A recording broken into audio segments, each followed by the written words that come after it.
La panique gagne le Mali. Le quartier général de la force conjointe du G5 Sahel à Sévaré, dans le centre du pays, est la cible d'une attaque qui a fait au moins 6 morts selon des sources médicales. Une très forte détonation a été entendue, suivie d'échanges de tirs d'armes automatiques. Cette attaque est perpétrée par un kamikaze qui voulait entrer dans le camp du G5 Sahel, selon une source de sécurité.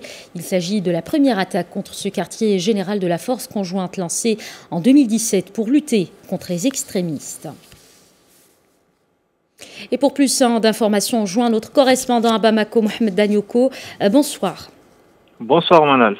D'abord, que s'est-il exactement passé cet après-midi à Sévaré?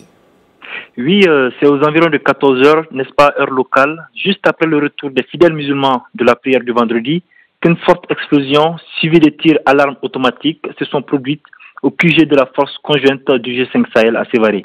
D'abord, cette déflagration serait le fait d'une voiture kamikaze, car, selon un témoin, les bâtiments sur place sont soufflés et il y a la présence d'un cratère. Dans le communiqué du ministère de la Défense, on apprend que le camp aurait été infiltré par les terroristes. Si le communiqué indique qu'il n'y a aucun mort pour le moment, il déplore des dégâts assez importants. Mais une source que nous avons pu joindre sur place nous indique qu'il y aurait 6 morts, sans trop de précision, n'est-ce pas, sur l'identité des morts. Merci beaucoup Mohamed Danioko pour ces précisions.